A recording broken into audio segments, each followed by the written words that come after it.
Sue Smith sitting in for Aaron Rand for this week on this beautiful Tuesday. Great to have you with us. And we're going to talk about Chinatown right now because Montreal announced a plan today to improve Chinatown. Claude Pinard is chair of Montreal's executive committee. He's also city councillor for Saint-Jacques, which includes Chinatown, and he joins us on the line. Good afternoon. Is he there? Mr. Pinard. Hello. Yeah, I'm right here. Oh, hi. So what are the plans?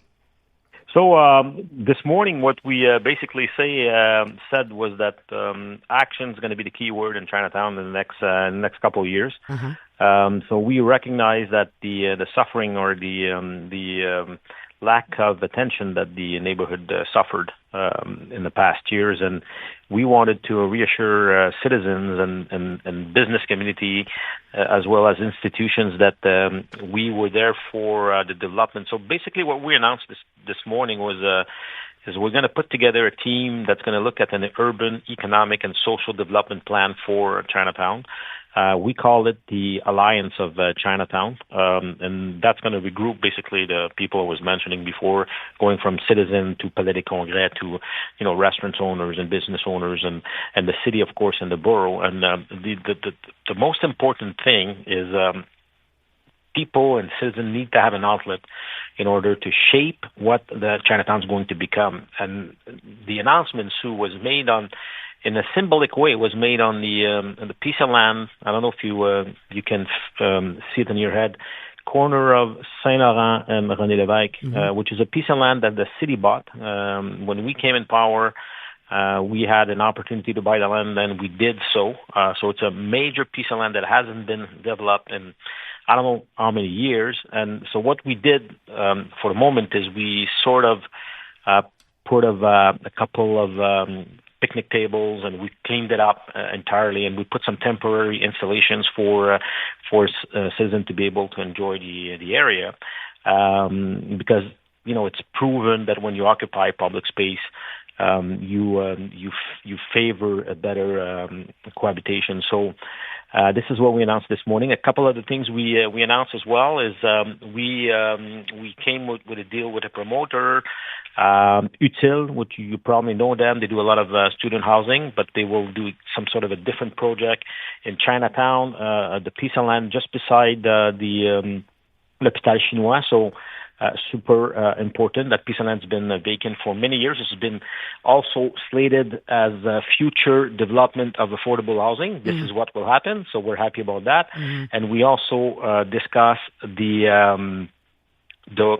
work we want to do on Clark Street. So Clark Street, so one street west of Saint Laurent, could become, we think, a transit and phenomenal entry point for Chinatown, for people going from the Quartier des Spectacles, if you can see it, a bit north of René Lévesque, all the way through and passing through Chinatown to go eventually reach Old Port and Old Montreal. Right. So that's what we announced this morning. Okay, so obviously lots of potential there, and as you say, that third tranche sounds super interesting as a a gateway. But a lot of these things aren't even in the planning stage because you've kind of got the Alliance, and I want to ask you about affordable housing, but yes. First I want to say what's your timeline and what about in the meantime, because Chinatown is kind of become a bit of a garbage dump.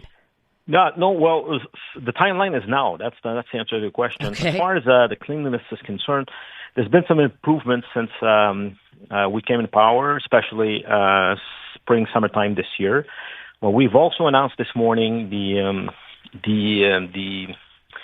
we're adding one cleanup crew that's going to be there 7 days a week in order to make sure that we can have a clean neighborhood. And for a lot of people, cleanliness and for everybody also means this sense of security. So if you're in a clean spot, it's more attractive. There's a good chance that people are going to come down and enjoy Chinatown. Yeah. So that's what we want to do. So let me ask you about security, because people have complained in that neighborhood before that they don't feel safe. That's one of the things that we hear about that. We know that listen, I understand Montreal has a homeless problem everywhere, but it seems to be particularly bad in Chinatown. And of course, it's near the old brewery Mission. So, like, how do you reassure people that you're also looking at the security aspect of it? I mean, it's good to have a cleaning brigade. What about security teams, or what about, do you have buy-in from Montreal Police?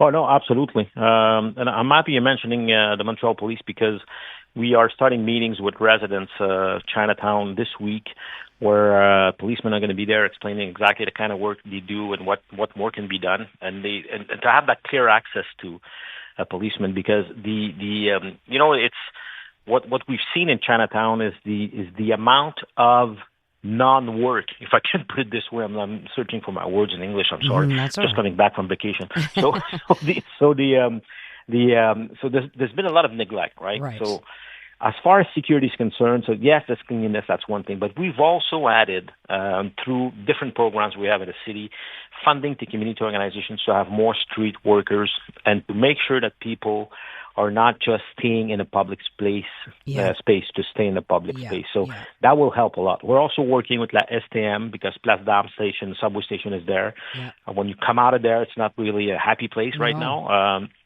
But I think we can do better than this. We've also put the teams of the boroughs around the table in order to, and I'll give you an example. Let's say you are a resident of, and we're talking to the village as well. Mm-hmm. You're a resident and you feel that the street doesn't have enough light. Mm-hmm. So I want to have the city workers, the people in charge of public works, to hear this so that we can take action right away. So one of the things I'm trying to do is, and this morning, what we said is we want to be super agile. So we don't want to be like the heavy city of Montreal trying to do something. We want to be in action, and we're starting this week. And the alliance, as mentioned at the beginning of the interview, is going to meet before the end of the month, and we're going to be working towards making this happen. Okay, so I get the sense of urgency, and I think anyone who's been to Chinatown recently would applaud that for sure. I want to get back to the issue of affordable housing. You mentioned a project that is going to be student housing, but also affordable housing. I know that's been controversial in the past in Chinatown. The residents don't necessarily want it. They're certainly worried about, for example, another Mission-style place opening up, so that there would be two in Chinatown. And nobody, I'm certainly not disparaging Old Brewery Mission at all, but a lot of the residents say that a lot of the problems come from that population. So, how are you going to balance trying to put in affordable housing in an area that already seems to be overburdened by that kind of population?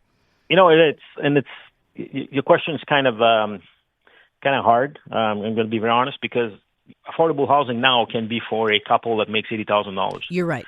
Mm-hmm. And it's got two kids, right? Mm-hmm. So it's got nothing to do with a certain type of population. You're right. And as far as homelessness is concerned, we tend to put all the burden on homeless people. And we've got there's typically three types of clientele in the street. So you got mental health issues, you've got, people that have drug or addiction or alcohol addiction, whatever that is. And then we have homeless people that are, maybe disconnected from the social network because they've been in the street for so many years, or they've just have a new experience. I've had stories, Sue, heard stories last week of people getting into the Notre Dame encampment with their suitcases because they couldn't afford to rent anymore. So we can cater to people in affordable housing with this. So I don't think it's proper to say that affordable housing means difficult population or vulnerable people. Yeah. I think the face of homelessness has totally changed. I take your point. So then I guess my question should have really been, has that plan to build like another sort of mission for the homeless population in Chinatown, has that been shelved? So my position on this is pretty simple. So if you draw an imaginary line between let's say the Cary Expressway and the 25 in the east, 80% of all resources treating homelessness are south of Ontario Street. Mm-hmm. So there is a notion of territorial equity that we need to discuss. So I don't think Chinatown can absorb another resource as we speak. So there might be some discussions, but I don't believe it's a great idea right now. Okay. All right. We'll end it there. Thanks so much for making the time. And I wish you luck with your project. On paper, it sounds fantastic. Thank you very much. Thank you. Claude Pinard is chair of Montreal's executive committee with a three-pronged plan. They want to have this alliance of interested parties to make a long-term plan. They want to have housing, both student and affordable housing, which is not the same. And he made that point as sort of extending some of the missions that are there, which has been floated and very roundly rejected by residents. And Clark Street, they want that to become like a gateway from the Quartier des Spectacles into Chinatown. Canadian women are looking for more out of themselves, their businesses, their elected leaders, and the world around them. And that's why we're thrilled to introduce the Honest Talk podcast. I'm Jennifer Stewart. And I'm Catherine Clark. And in this podcast, we interview Canada's most inspiring women. Entrepreneurs, artists, athletes, politicians, and newsmakers, all at different stages of their journey. So if you're looking to connect, then we hope you'll join us. Listen to the Honest Talk podcast on iHeartRadio or wherever you listen to your podcasts.